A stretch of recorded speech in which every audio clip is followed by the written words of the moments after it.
humans are really unique animals and they dominate the planet because we live in a dual reality. All other animals live in an objective reality. The reality of chimpanzees consists of objective entities like rivers and trees and mountains and elephants and lions. These make up the world of a chimpanzee.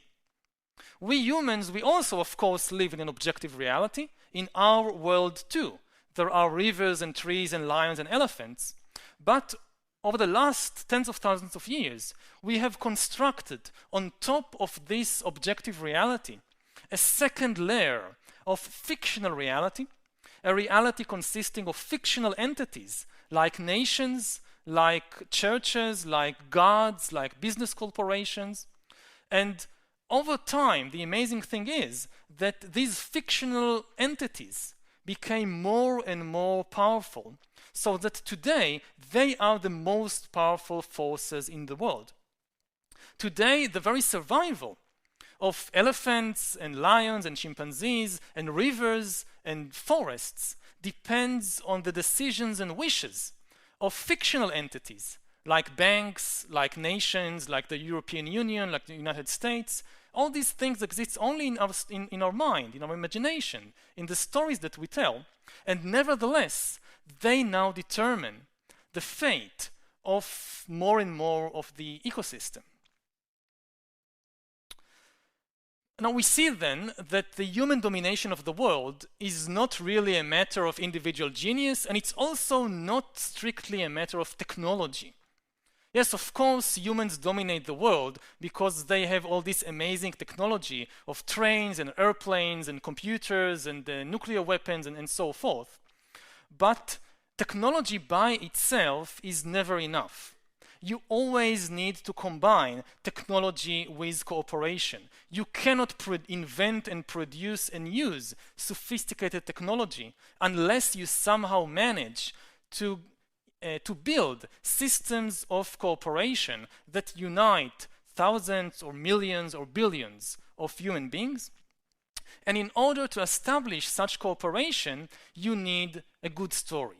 You need an ideological story or a religious story that people would accept, would believe.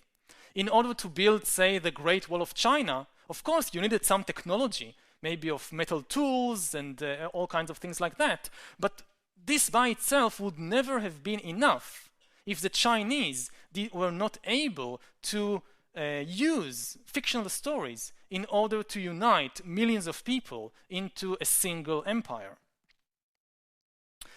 Now, as we look at the development of history over the last 70,000 years, what we see is a complex relationship between technology on the one hand and religions, ideologies, and other kinds of stories on the other hand.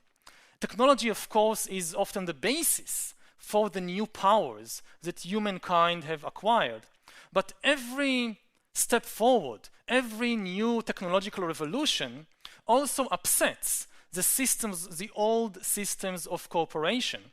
And unless people can find good stories to replace the obsolete old stories, the technology by itself only results in chaos, not in a real increase in the power of humankind, because you must find a way under the new technological conditions of still making millions of people to cooperate. A good example is the Industrial Revolution of the 19th century. In the 19th century, humankind gained mastery over new technologies, new powers, like the steam engine, like electricity, like radio, like the internal combustion engine. But the immediate result of all these inventions was to create a lot of social and political chaos. The transition from traditional societies to modern industrial societies was extremely hard and difficult. New classes of people emerged, especially the urban proletariat, which people didn't know what to do with. And much of the political history of the 19th and 20th century revolved around the new problems of industrial society, which could not be solved, could not be answered using the traditional ideologies, religions, and stories of humankind. Of course, one of the first reactions always to such technological upheaval and such social upheaval is to try to go back to the old stories and to find some security. When there is change, most people, especially beyond a certain age, they don't like change. They're used to the world as it is, they don't like change. When there is a big change which destroys old institutions, old ways of life, and creates completely new religions, people first of all try to hold on to something stable, to find security. And therefore you often find that such revolutions are accompanied by a wave of fundamentalism.